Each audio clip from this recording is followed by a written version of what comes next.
A'udzubillahi minasyaitonirrajim. Bismillahirrahmanirrahim. Assalamualaikum warahmatullahi wabarakatuh.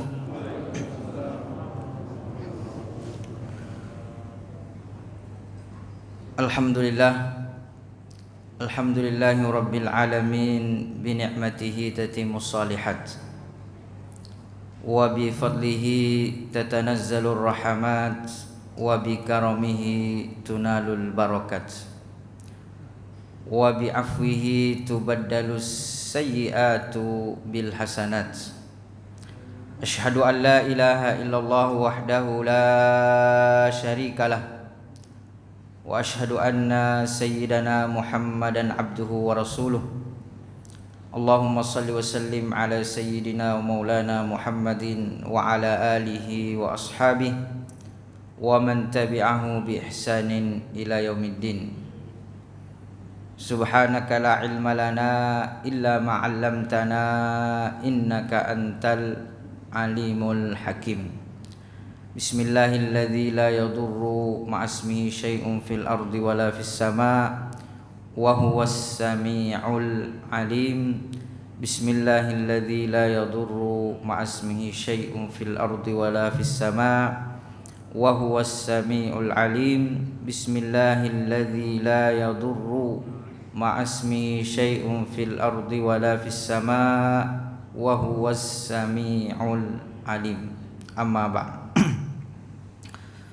Bapak Ibu hadirin dan hadirat jamaah salat subuh yang dimuliakan Allah Subhanahu wa taala, terkhusus kepada para pengurus masjid, para orang tua kami, ayahanda dan ibunda, para tokoh masyarakat, para alim ulama, dan insyaallah semua kita yang hadir di rumah Allah Subhanahu wa taala ini, mudah-mudahan setiap langkah kita dihitung sebagai pahala di sisi Allah Subhanahu wa taala.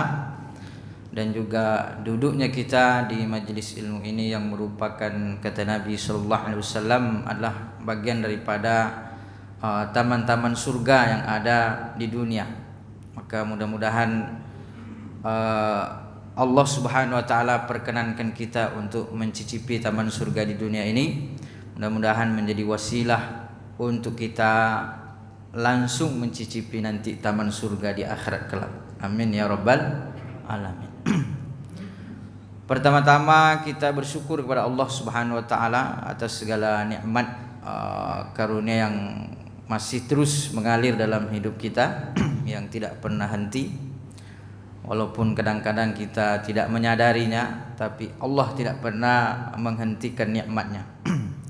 Wa ma bikum min ni'matin faminallah. Setiap nikmat yang ada padamu adalah datang dari Allah Subhanahu wa taala. La in syakartum la azidannakum. Kalau bersyukur maka akan terus ditambah oleh Allah Subhanahu wa taala.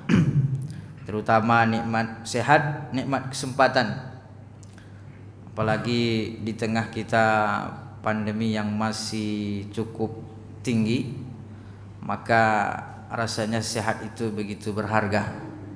Karena sampai rumah sakit tidak muat, harus ada yang isolasi di rumah mandiri. Maka dalam kondisi seperti inilah terasa betul nikmat kesehatan ini, nikmat anugerah dari Allah Subhanahu wa taala. Maka mudah-mudahan kita bersyukur Allah tetap menjaga kita dari segala sesuatu yang menurut kita tidak baik, walaupun bisa jadi menurut Allah baik. Karena segala sesuatu yang terjadi di atas muka bumi ini kan walaupun menurut kita tidak baik, tetapi bisa jadi baik menurut Allah Subhanahu wa taala. Maka oleh karena itu kita sehat, alhamdulillah. Yang kena penyakit mudah-mudahan segera disembuhkan oleh Allah Subhanahu wa taala, dan itu juga insyaallah menjadi baik baginya, karena tidak ada satu kesulitan pun yang menimpa umat Islam itu, orang yang beriman, kecuali itu menjadi penebus dosa-dosanya, atau insyaallah mensucikan dirinya, atau insyaallah mengangkat derajatnya di sisi Allah Subhanahu wa taala. maka semuanya baik insyaallah. Ajaban li amril mukmin, mengagungkan perkara orang yang beriman. Kalau dapat baik dia bersyukur, maka baik untuknya. Kalau dia dapat perkara yang buruk dia bersabar, maka itu pun juga baik untuknya. Maka dua-duanya baik. Menyenangkan dan tidak menyenangkan tergantung cara menyikapinya. Kalau menyikapinya betul, maka dua-duanya menjadi baik insyaallah. Maka mudah-mudahan yang sakit-sakit terutama Covid, kalau ada saudara kita, keluarga kita, masyarakat kita, mudah-mudahan segera disembuhkan oleh Allah Subhanahu wa taala dan menjadi pengangkat derajat di sisi Allah Subhanahu wa taala. Kalau ada yang sudah syahid karena meninggal karena wabah ini, insyaallah mati syahid, maka mudah-mudahan mendapatkan balasan yang terbaik di sisi Allah Subhanahu wa taala. Karena sudah beberapa orang kita dengar dari bahkan kawan kita, mungkin keluarga kita, itu sudah mendahului kita laporannya karena Covid, walaupun mungkin disertai dengan penyakit-penyakit yang lain, atau bahkan mungkin penyakit yang lain itu lebih berpengaruh. Cuman karena Covid, maka Covid jadi kambing hitam lah istilahnya gitu. Karena dia menjadi penyebab yang lagi booming. Maka dan bahkan kadang-kadang belum keluar hasilnya pun, kalau sudah meninggal pokoknya harus protokol Covid. Ya itulah aturan. Tapi insyaallah menjadi syahid di sisi Allah Subhanahu wa taala. Itulah salah satu bentuk daripada pelipur lara bagi keluarga yang ditinggal insyaallah. Memang agak sadis, menyedihkan, karena ya dari rumah sakit cukup dilewatkan depan rumah. Itu pun kalau sempat dilewatkan. Kadang-kadang sudah tidak sempat dilewatkan dah langsung. Jadi kalau sudah masuk rumah sakit berpisah, ya sudah, itu perpisahan terakhir. Dilihat pun tidak bisa lagi, apalagi disentuh. Kasih. Ya kalau kita lihat di dunia memang cukup menyedihkan. Inilah sebabnya salah satu yang mengerikannya. Jadi yang membuat kita was-was ini bukan hanya meninggalnya, wafatnya, tapi juga perlakuannya. Tapi kan syahid memang begitu. Sama dengan ketika para sahabat atau para mujahid berpamitan dengan keluarganya untuk pergi. Andaikan dia syahid di sana, kan udah, itu pertemuan terakhir. Jasadnya juga tidak nampak lagi, dan jasadnya juga tidak dimandikan, dan juga tidak tidak dikafani sesuai dengan dia meninggal. Ini di dunia, tapi insyaallah di akhirat atau alam barzahnya, kehidupan yang dia alami insyaallah jauh lebih nikmat daripada kehidupan dunia ini. Maka bisa jadi sebelum kita meninggal atau sebelum dia meninggal, mungkin dia merasa takut, merasa sedih, tapi ternyata setelah meninggal, setelah wafat, ternyata balasan Allah lebih baik. Akhirnya dia bersyukur dengan itu. Mudah-mudahan itu yang dialami oleh mereka yang sudah mendahului kita insyaallah. Amin ya rabbal alamin. Walaupun demikian, kita tetap berharap diberikan kesehatan oleh Allah Subhanahu wa taala, diberikan balasan yang terbaik baik di dunia maupun di akhirat. Tapi itu adalah menjadi penghibur bagi keluarga yang ditinggal, dan juga menjadi penghibur bagi kita yang masih sehat dan masih hidup, agar tidak menimbulkan satu kekhawatiran yang berlebih. Tetaplah kita berpasrah kepada Allah Subhanahu wa taala sembari kita maksimalkan ikhtiar kita di sisi Allah Subhanahu wa taala. Itulah sikap kita kira-kira terhadap apa yang sedang kita alami saat sekarang ini. Bapak Ibu hadirin dan hadirat yang dimuliakan Allah Subhanahu wa taala, Kembali kita dalam kajian terhadap muamalah atau fikih muamalah. Pada kesempatan kali ini kita mengkaji tentang keistimewaan atau diantara yang diperhatikan di dalam muamalah ini adalah isbatul huquq al-maliyah wan nahyu an ta'addi huquqil ghair. Penetapan hak-hak terkait dengan harta dan juga larangan untuk mengambil atau mendapatkan hak orang lain tanpa sesuai dengan syariat. Karena memang di antara keistimewaan Islam ini datang untuk menetapkan hak-hak kemanusiaan. Jadi bukan hanya hubungan kita dengan Allah secara ibadah dalam sholat, tapi juga ada hak-hak kemanusiaan. Jadi kita punya hak, orang lain juga punya hak. Dan ini sangat diperhatikan sehingga tidak terjadi terjadi kekacauan. Yang mana hak kita, yang mana hak orang lain, atau bebas pakai. Cuma kalau seperti itu maka kita keluar masjid bingung, ini sandal yang mana yang kita masukkan dalam kaki, kan gitu. Kalau misalnya tidak ada penetapan hak, maka mungkin berebut sandal yang mahal, kan gitu. Karena semua yang ada ini menjadi hak milik kita misalnya gitu. Kalau tidak ada penetapannya.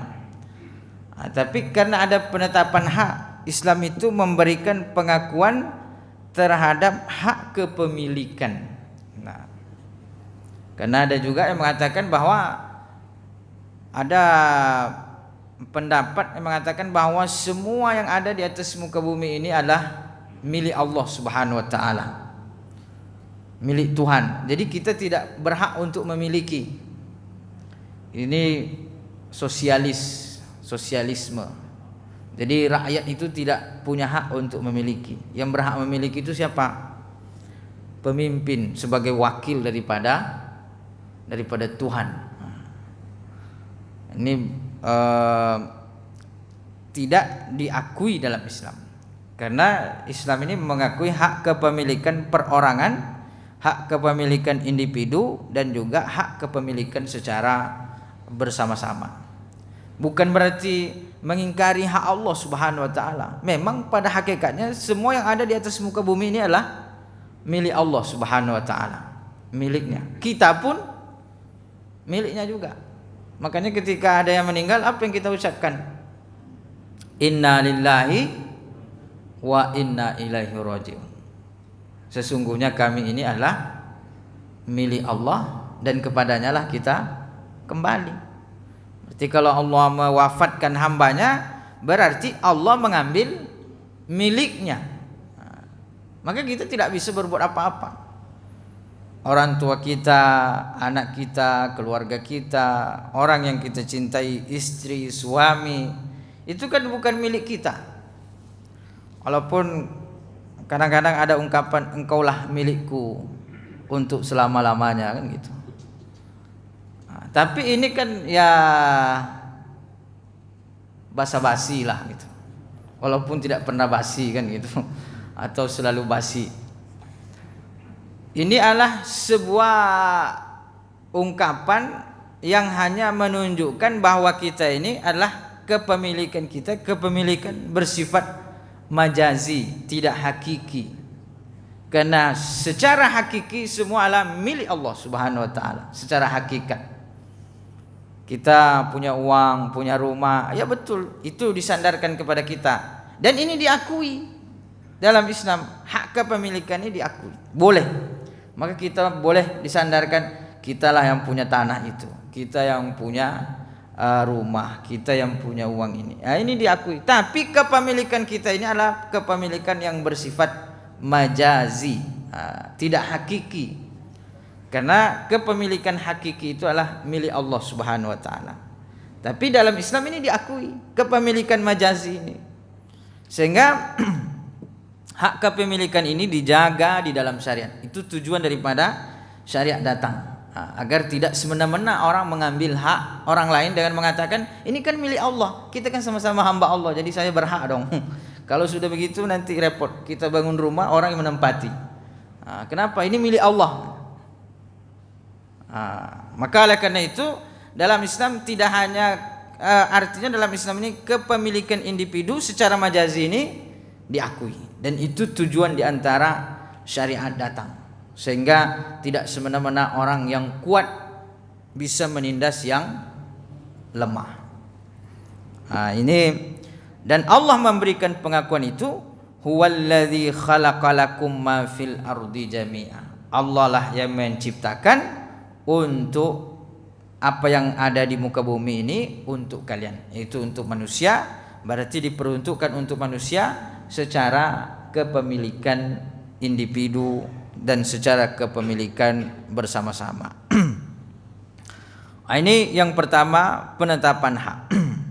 Maka oleh karena itu, perkara yang kedua, Islam menutup semua celah atau jalan perpindahan hak tersebut secara zalim, secara tidak baik. Ditutup semua jalannya agar tidak ada kezaliman perpindahannya gitu. Ini kan sudah milik kita nih, pindah hak kepada orang lain yang berkaitan dengan ketidakbenaran, kezaliman, itu semua jalannya ditutup, celahnya ditutup. Agar tidak ada kezaliman di antara sesama manusia.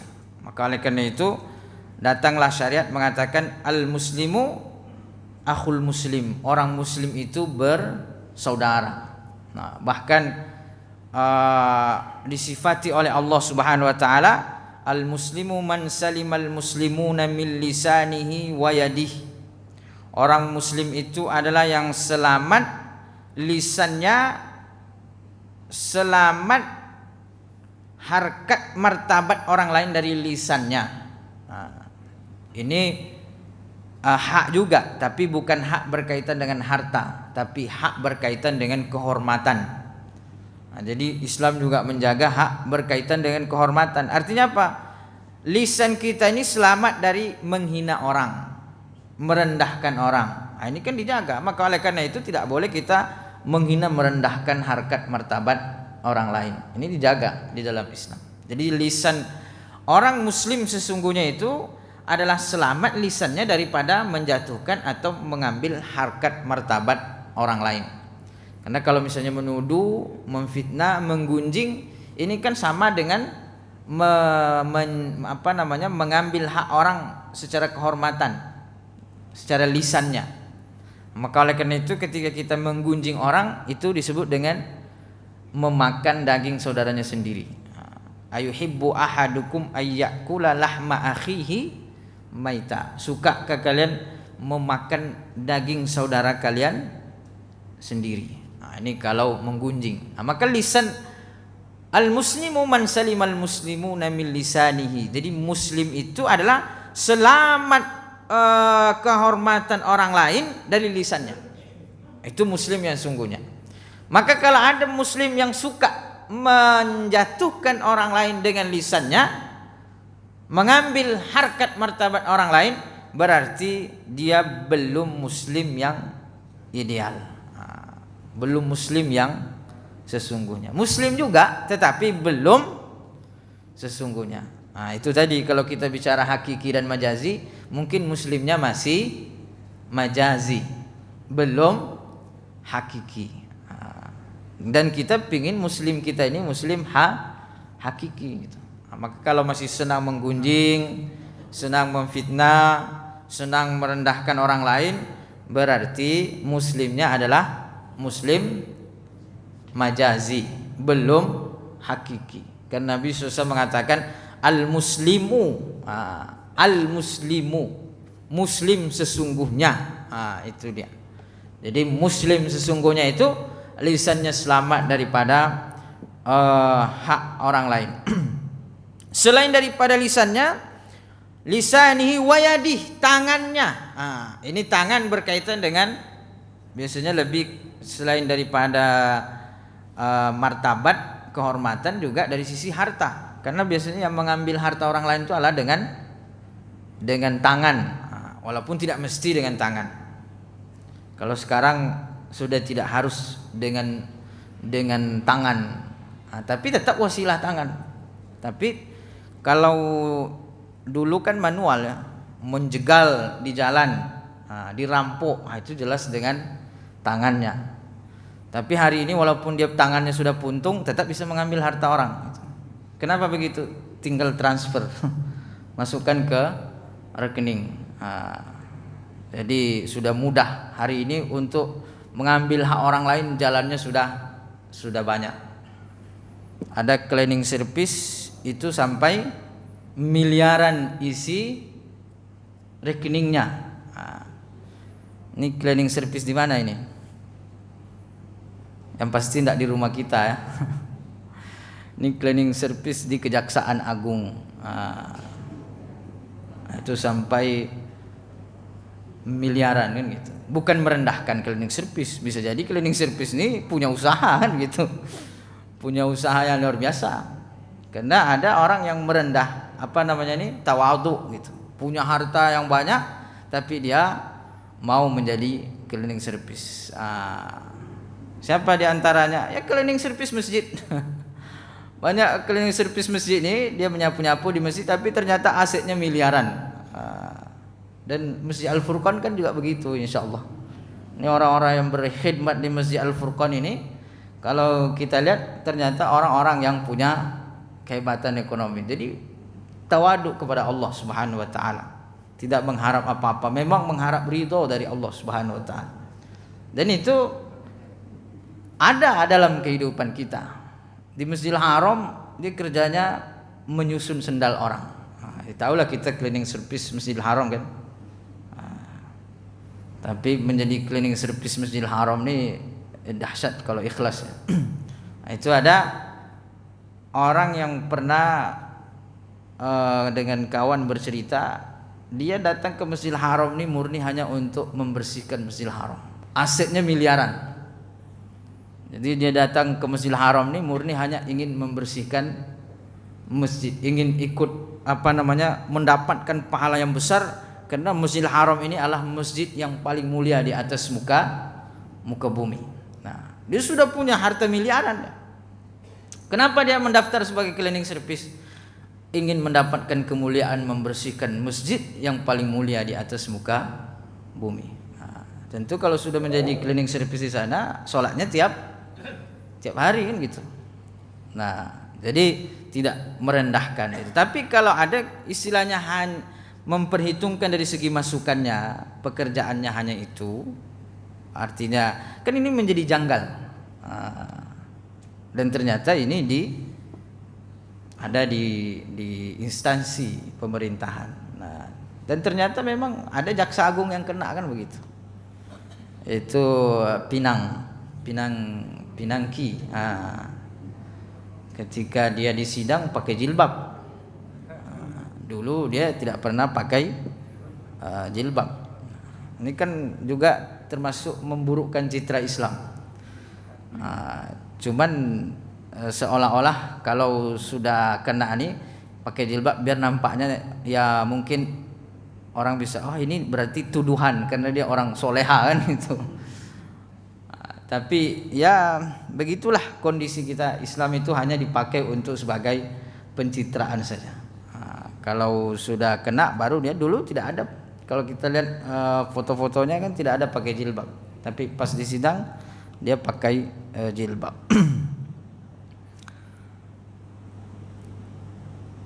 Nah, dalam Islam ini semua jalan keburukan atau jalan untuk mengambil hak orang secara tidak benar ditutup. Termasuk diantaranya seperti tadi, riswah adalah menyogok. Ini kan riswah ini salah satu jalan untuk mengambil hak orang lain secara tidak benar.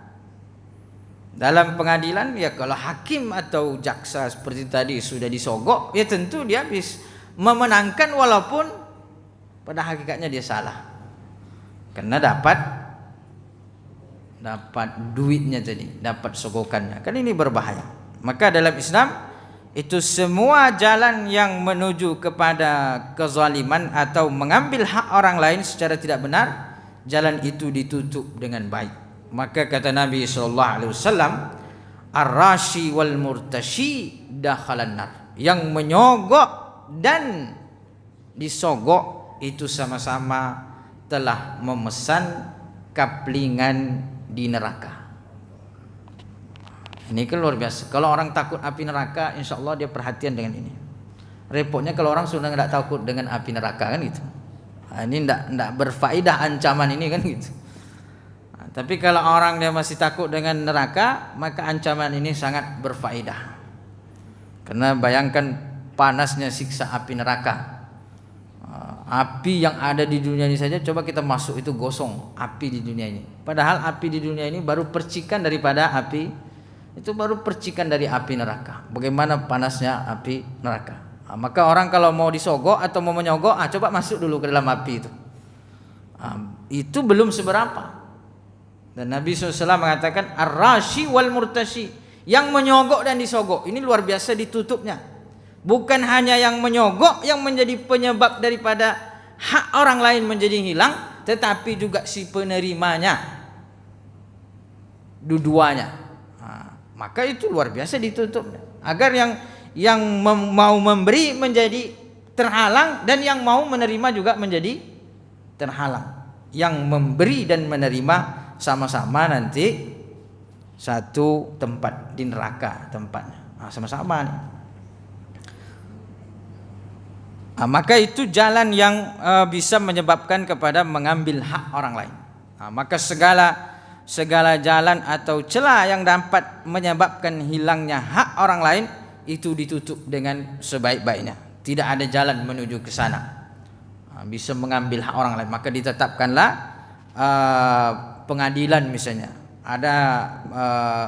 Ada hakim yang bisa memutuskan perkara. Ketika terjadi perselisihan, persengketaan, maka ada hakimnya.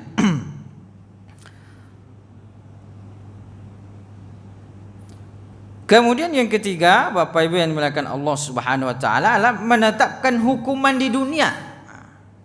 Jadi untuk menjaga hak-hak yang berkaitan dengan harta ini dalam muamalah ini agar terjaga, tidak hanya jalannya ditutup tapi juga ada penetapan hukumnya. Hukum dunia, bukan hukum akhirat saja. Ini hukumnya ada dua, yaitu hukum dunia dan juga hukum akhirat. Seperti misalnya ketika mencuri maka tangannya dipotong. As-sariqu was-sariqatu faqta'u aydiyahuma. Yang mencuri laki-laki dan perempuan maka tangannya dipotong. Ini di dalam Islam, walaupun para ulama melihat bahwa ya apakah hukuman potong tangan ini harus atau bisa diganti dengan yang lain. Tapi kalau kita lihat ini luar biasa. Misalnya kalau ada orang yang korupsi tangannya dipotong, setidaknya yang lain kalau dia mau korupsi mikir-mikir lah kan begitu. Tangannya dipotong, tidak perlu ditembak lah, tak perlu ditembak mati, tapi tangannya dipotong. Kalau kita kan di penjara dan di penjara pun masih bisa jalan-jalan ya kan? Karena ada sogok lagi. Memang sogok ini luar biasa. Udah di penjara dia masih jalan-jalan, ke luar negeri pula. Masih bisa dia pergi-pergi. Habis itu keluar dia menjadi kaya raya kan itu. Karena sudah kaya, sudah dioper harta korupsinya ini kemana-mana kan gitu. Maka orang tidak kapok. Jadi inilah hukuman buatan manusia. Justru menambah, karena kan orang nyantai saja. Ya paling ya seperti tadi, paling malunya ya dikit-dikit aja. Malunya sebentar, enaknya lama kan gitu. Malu sebentar, paling masuk-masuk TV terkenal pula kan. Dan persoalannya di kita ini sudah banyak malunya hilang. Dan tidak ada, santai aja gitu. Paling apalagi sekarang ya malu semakin hilang karena sudah pakai masker kan gitu. Kalau dulu kan pakai masker ya berarti ini ada sesuatu. Kalau sekarang kan memang harus pakai masker. Tinggal lagi besarkan maskernya kan gitu. Jadi semakin membuka jalan keburukan kan gitu. Nah, artinya di dalam Islam hukumannya ini adalah sesuatu hukuman yang bisa membuat dia jerah. Artinya orang memang betul-betul berpikir untuk melakukan itu. Berpikir 1000 kali. Kenapa? Karena hukumannya adalah hukuman yang betul-betul dia menghalangi untuk mengambil hak orang lain. Menghilangkan nyawa, maka nyawa juga dihilangkan. Tentu dia mikir. Kalau kita lihat sekarang menghilangkan nyawa masuk penjara, habis itu keluar lagi jalan-jalan. Makanya mudah saja. Beberapa hari yang lalu kan kita ada ustadz kita juga pengusaha rental mobil kan dibunuh tuh. Di Siak ya. Mudah gitu. Mudah menghilangkan nyawa orang. Walaupun pada akhirnya kan dia ditangkap juga, tidak ada gunanya tuh. Mobilnya orang jadi ditangkap dan mobilnya juga diambil, tidak berguna. Tapi karena dia melihat bahwa ya tidak seberapa hukuman yang akan dikenakan kepada dia ketika menghilangkan nyawa orang. Maka ketika hukumannya ini tidak membuat jera, maka perbuatan tersebut akan mudah bagi orang lain melakukan. Nah, kalau dalam Islam memang diperketat terkait dengan hukuman, sehingga ketika orang mengambil harta orang lain, maka dia tangannya dipotong, mencuri. Walaupun tidak semua ya, ada kadarnya. Tidak mencuri seekor ayam langsung dipotong tangannya misalnya.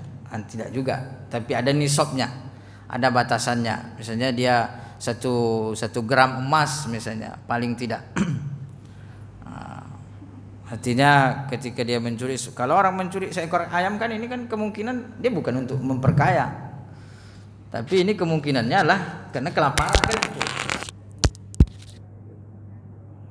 Jadi ada orang mencuri ini untuk memperkaya diri, ada orang mencuri karena dia untuk menutupi untuk kelangsungan hidupnya gitu. Nah, dalam Islam tentu dibedakan orang yang mencuri karena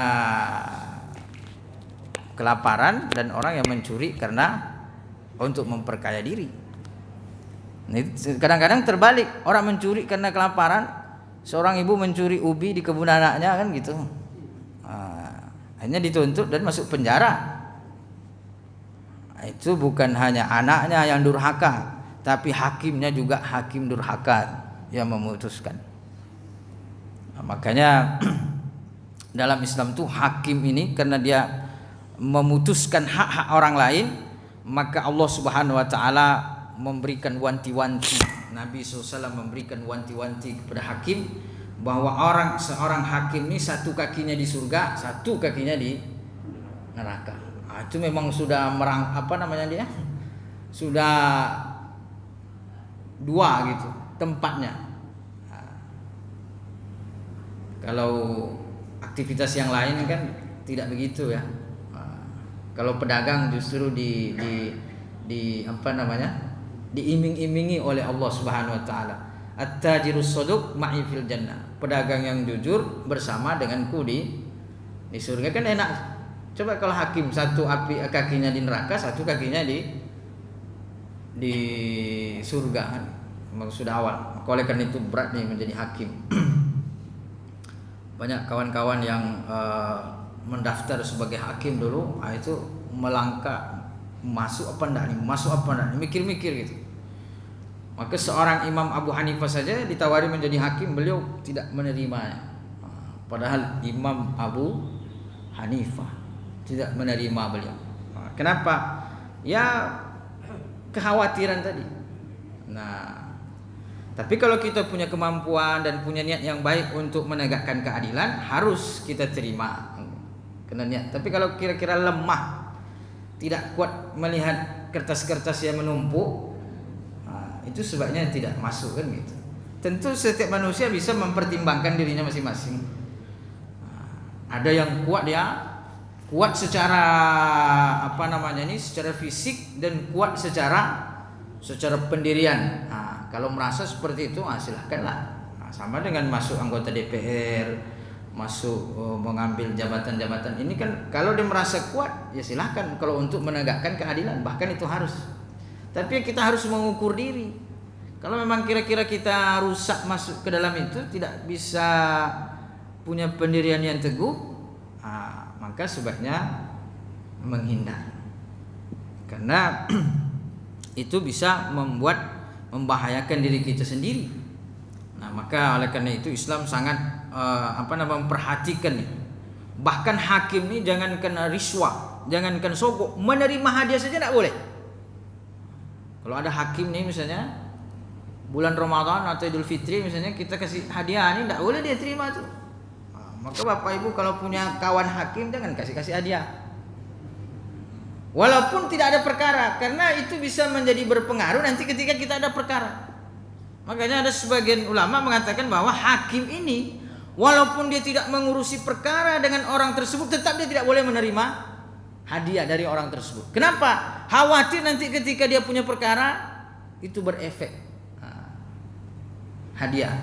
Makanya berat jadi hakim nih, tidak boleh dapat hadiah kan gitu. Makanya saya tidak jadi hakim, karena nanti kalau dapat baju hadiah dari jamaah nih payah diambil kan gitu. Tidak boleh jadi hakim nih, berat konsekuensinya. Tapi kan alhamdulillah kalau kita lihat hakim itu gajinya besar sudah. Jaksa itu udah besar. Jaksa Pinangki ini besar gajinya. Artinya dia tidak menerima sogo, tidak menerima, itu sudah mencukupi hidupnya, kemewahan. Tapi karena hidupnya glamor, berlebihan, tidak bersyukur, itulah menyebabkan tidak ada. Maka Islam tidak hanya berbicara terkait dengan hak, tapi juga Islam itu mengajarkan kita menjadi orang yang bersyukur. Bersyukur, jangan menjadi orang yang tamak. Ini fasilitas apa yang kurang? Apalagi setingkat jaksa, itu sudah semua fasilitas sudah disediakan. Dan alhamdulillah kita lihat misalnya perumahan-perumahan jaksa itu kan perumahan yang elit dan mewah, fasilitasnya pun juga begitu. Maka walaupun tidak boleh menerima hadiah misalnya, tidak boleh, ya haram menerima sogok, maka sudah dicukupkan sebenarnya, dan itu memang menjadi tugas negara. Tapi ini uang negara dimakan, uang yang berperkara juga dimakan juga. Maka kadang-kadang orang ingin berperkara mikir-mikir ya, karena bayarannya lebih besar. Hanya mengadukan persoalan harta waris misalnya nilainya 100 juta, ini tidak usah ke hakim. Kalau misalnya hakim ini tidak betul, kenapa? Tidak cukup 100 juta itu, malah hilang 100 juta tidak dapat apa-apa. Kalau yang diperkerakan itu adalah, tapi kalau ini tak betul. Padahal kan sebenarnya harusnya seorang hakim itu tidak menerima bayaran apa-apa lagi. Makanya Nabi SAW sangat mewanti-wanti hakim ini, bahkan tidak boleh dia memutuskan perkara dalam keadaan lapar, takut dia terpengaruh, dalam keadaan marah tidak boleh. Bagaimana keadilan itu betul-betul terwujud? Maka pernah terjadi, ini menunjukkan tentang keadilan dalam Islam itu, pernah Khalifah Ali bin Abi Thalib baju besinya hilang. Khalifah waktu itu sudah menjadi khalifah, baju besinya hilang, ternyata dicuri oleh orang Yahudi. Orang Yahudi yang mencurinya, minoritas. Khalifah Ali bin Abi Thalib, khalifah tertinggi. Maka khalifah mengadu kepada hakim, wahai hakim, ini baju besi saya dicuri, saya tidak menjualnya dan saya tidak memberikan. Maka hakim melihat di mana baju besi Imam Ali ini, ternyata ada pada orang Yahudi. Itu menurut pengakuan Imam Ali. Tapi dalam kehakimannya kan harus ada bukti, harus ada dalil. Maka dipanggillah, bisa kita bayangkan pengadilan ini antara presiden dengan rakyat biasa kan gitu. Jadi presiden dan rakyat, antara pemimpin negara, khalifah tertinggi. Setelah disidang, hakim bertanya,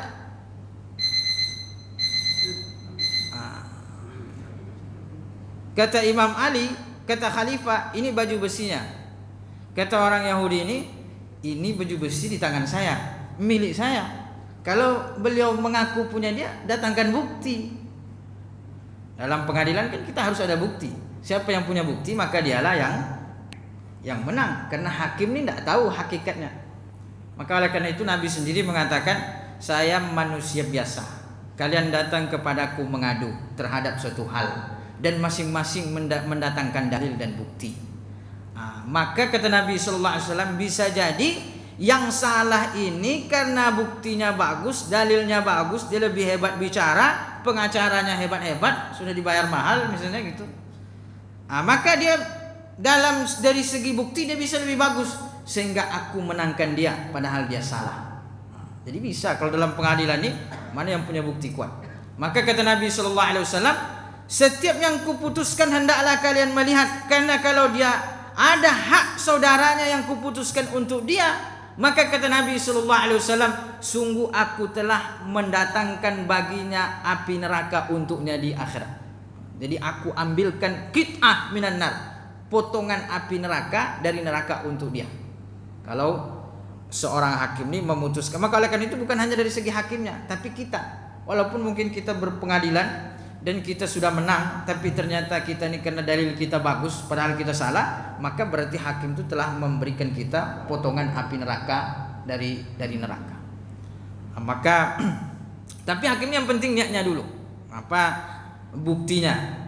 Maka ketika itu hakim ini meminta dalil kepada Imam Ali. Ternyata Imam Ali mengatakan saya tidak punya dalil dan tidak punya bukti. Maka hakim memutuskan bahwa itu adalah miliknya orang Yahudi. Yang menang orang Yahudi. Bagaimana pengadilan Islam? Khalifah melawan rakyat biasa. Yang menang adalah rakyat biasa. Ini bisa tidak terjadi di negara kita? Kayaknya kita lawan RT aja kalah kita kan gitu. Tapi insya Allah Pak RT kita adalah Pak RT yang amanah dan jujur insya Allah. Ini kalau dapat amanah, kita jujur betul-betul baik menegakkan, maka insya Allah itu menjadi sebab dapat naungan di akhirat kelak. Karena kata Nabi sallallahu alaihi wasallam, 7 golongan yang mendapatkan naungan, tidak ada naungan dari Allah Subhanahu wa taala kecuali, tidak ada naungan dari selain Allah kecuali Allah Subhanahu wa taala, yaitu diantaranya adalah pemimpin yang adil dan jujur. Maka kalah nih Imam Ali. Tapi karena orang Yahudi ini melihat bahwa ini pengadilan yang luar biasa keadilannya, saya sebagai rakyat biasa bisa menang seperti ini, maka orang Yahudi ini mengatakan, saya bersaksi bahwa baju besi ini adalah milik khalifah, bukan milik saya. Itu maknanya tadi. Kalau dimenangkan dan dia merasa salah, ya jangan merasa menang. Karena hak itu potongan dari api neraka yang dipotongkan oleh hakim. Dan orang Yahudi ini tidak hanya bersaksi bahwa itu adalah milik Ali bin Abi Thalib sebagai khalifah, tapi dia juga bersaksi asyhadu an la ilaha illallah wa anna Muhammadar Rasulullah, melihat keadilan. Maka orang masuk Islam ini tidak perlu kadang-kadang enggak, ayo kita masuk Islam, tidak perlu, tapi karena melihat keadilan, melihat nilai-nilai akhlak dalam Islam, maka itulah yang menyebabkan dia simpati dan juga tertarik. Bapak Ibu hadirin dan hadirat mulakan Allah Subhanahu wa taala, barangkali itu karena sudah masuk waktu suruh. Kalau ada pertanyaan atau diskusi yang mau disampaikan, dipersilakan. Silakan Bapak Ibu, kita ada waktu sekitar 10 menit. Assalamualaikum Ustaz. Sebentar Pak, ada Ibu. Waalaikumsalam. Amin dan muncul kami. Kelihatan Pak Amin. Assalamualaikum warahmatullahi wabarakatuh.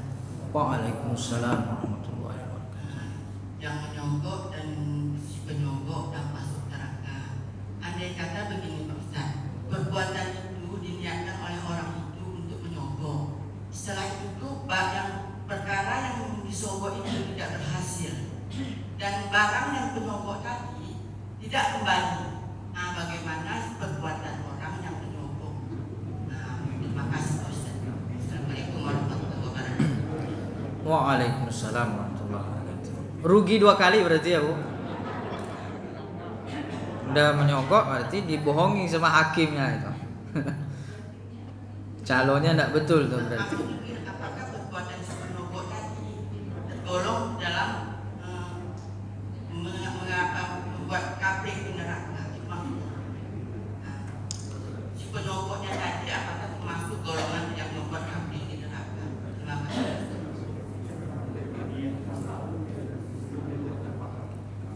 Ya, menyogok ini kan biasanya adalah mengambil yang bukan haknya gitu. Atau mestinya dia dapat hukuman tapi tidak jadi. Artinya ada penyelewengan di situ. Nah, bagaimana kalau menjogok ini tujuannya adalah untuk kebenaran? Tujuannya untuk kebenaran. Yang ibu sampaikan ini kan dia punya hak, tapi kalau dia nggak menyogok nih haknya ini hilang, tidak kembali. Maka dia menyogok untuk mendapatkan hak. Nah, ini kasusnya lain karena bukan menyogok untuk mengambil hak orang lain, tapi dia menyogok untuk mengembalikan haknya. Nah,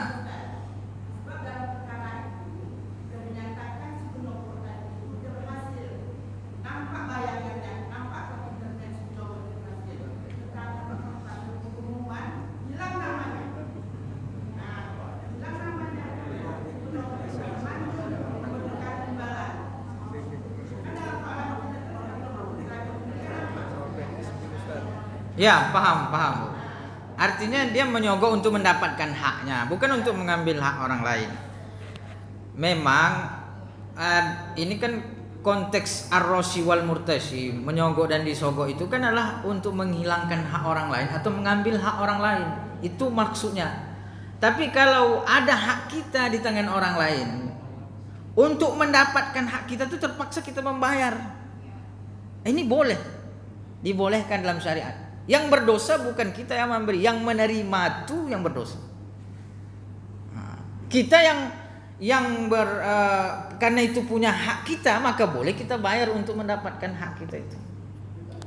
Hak untuk membayar hak kita kan mestinya kita dapat, tidak mesti bayar kalau sudah hak kita. Tapi karena kita dizolimi, maka harus terpaksa kita membayar untuk mendapatkan hak kita. Ini memang zahirnya sogok juga. Tapi pada hakikatnya dia bukan sogok sebenarnya, itu lain kasusnya. Atau mungkin bisa dikatakan ini sebagai sogok syariah lah kan gitu.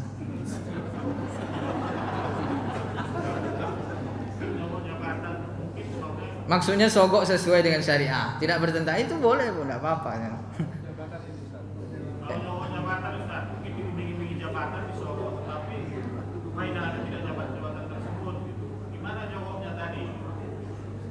Iya, jabatan ini kalau misalnya dia sogok mendapatkan jabatan itu karena sogok, itu jelas sogok betulan itu, Pak. Tapi akhirnya dia tidak dikasih jabatan itu. Mangkir yang disogok mangkir, keputusannya tidak dapat jabatan, tapi sogok sudah jalan. Ruginya dua kali, rugi akhirat, rugi dunia. Sogoknya itu Ustaz, perbuatan sogoknya itu. Perbuatan atas sogok tadi. Dia kan sogok nih. Dijadiin jabatan. Nanti jadi ini kalau ada uang segini. Sebuah. Dosanya ada dapat. Dosanya ada dapat kalau itu. Perbuatan sogoknya sudah berjalan. Karena sogoknya sudah berlaku, niatnya sudah tidak betul, perbuatannya sudah tidak betul, walaupun dia tidak dapat. Ya itulah ruginya, rugi dunia, rugi akhirat. Kalau Ustaz mungkin tambahkan Ibu dengan Pak Ridwan. Jangan jabatan Pak. Mau masuk misalnya ini mau apa nih? Polisi, TNI, pegawai negeri. Dan itu memang diiming harus membayar sekian Ustaz. Mungkin itu yang kena itu ya. Ya, beda kasus dengan ibu dengan bapak beda. Kalau ibu tuh menyogok untuk mendapatkan hak, itu boleh, dibolehkan oleh para ulama kalau mau. Tapi kalau mau ya udahlah, hak saya tidak apa-apa, lepas, tidak apa-apa juga. Tapi kalau kita nih boleh mempertahankan hak kita, jangankan menghilangkan sebagian harta kita untuk mempertahankan hak kita, menghilangkan nyawa kita untuk mempertahankan hak kita, syahid. Kalau harta kita ini mau dicuri, kita membela harta kita ini dibunuh, kita mati syahid. Jadi jangankan menghilangkan sebagian harta kita untuk mendapatkan hak kita, menghilangkan nyawa kita untuk mendapatkan hak kita itu boleh. Tapi ya mungkin tergantung haknya lah kan gitu, bentuk hak.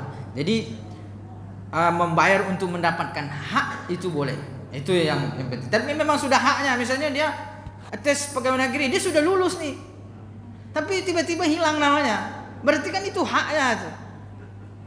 Tiba-tiba dia ditelepon, ini namamu sengaja dicoret. Kalau mau balik lagi namanya bayar sekian, gitu.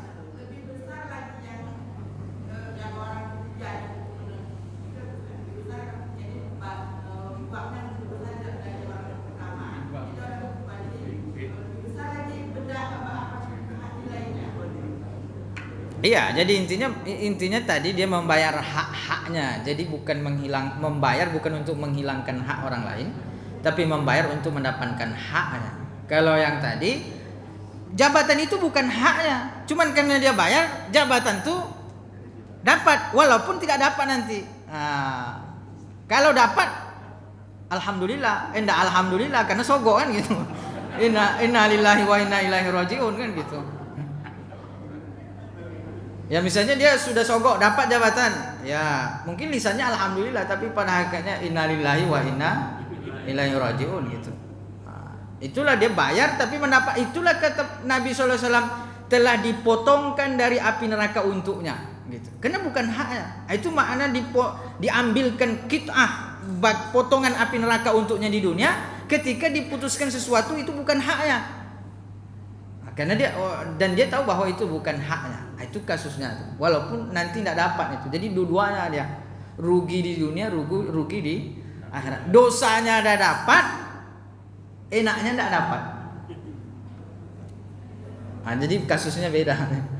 Kalau yang ibu tadi, itu yang saya bilang itu sogok syariah. Sogok sesuai syariah. Dan ini pernah diungkapkan oleh Ustaz Somad dan diprotes kan itu. Ya wallahu a'lam. Mudah-mudahan bermanfaat insyaallah. Jadi bedanya harus diperjelas nih bedanya. Perbedaannya itu harus jelas. Jadi kalau kita membayar untuk mendapatkan hak itu bukan namanya sogok. Bukan sogok karena itu hak kita. Sogok ini maknanya membayar untuk mendapatkan yang bukan haknya atau untuk menghilangkan hak orang lain. Jadi ada kezaliman di dalamnya. Kalau membayar untuk mendapatkan hak, dia bukan menzalimi, justru dirinya yang dizalimi. Itu bedanya. Baik, habis waktunya. Ya. Karena kita meminimalis pengajian. Jadi pengajian pun harus minimalis sekarang ini. Sekedarnya. Mari kita tutup dengan sama-sama membaca berdoa kepada Allah Subhanahu wa taala. A'udzubillahi minasyaitonir rajim. Bismillahirrahmanirrahim. Alhamdulillahirabbil alamin wassalatu wassalamu ala Rasulillah wa ala alihi washabihi ajmain. Allahumma ja'al jam'ana hadza jam'an marhuma wa tafarruqana min ba'dihi tafarruqan ma'suma. Allahumma a'inna ala dzikrika wa syukrika wa husni ibadatik. Allahumma yassir lana umurana wa wassi' arzaqana ma'ar rahati liqulubina wa abdanina ya Allah ya arhamar rahimin. Allahumma waffiqna lima tuhibbu wa tarda. Allahumma ya dafi'al bala'i idfa'na al-bala'a wal waba' wal ghala' wal fahsya' wal munkar. Allahumma rabban nas adhibil ba'sa washfi anta syafi la shifaa'a illa shifaa'uka shifaa' la yughadiru saqama. Allahumma shfi mardana wa mardal muslimin. Allahumma arham amwatina wa amwatil muslimin. Allahumma khtim lana jami'an bihusnil khatimah wa la takhtim alaina bisu'il khatimah. Allahumma kfina bihalalika an haramika wa aghnina bifadlika amman siwa. Rabbana hab lana min azwajina wa dhurriyyatina qurrata a'yun waj'alna lil muttaqina imama. Rabbana atina fid dunya hasanah wa fil akhirati hasanatan wa qina adzabannar. Wa sallallahu ala sayyidina Muhammadin nabiyil ummi wa ala alihi washabihi wasallam. Walhamdulillahirabbil alamin. Terima kasih dan bermaaf. Subhanakallahumma wa bihamdika nasyhadu an la ilaha illa anta nastaghfiruka wa natubu ilaik. Wassalamualaikum warahmatullahi wabarakatuh.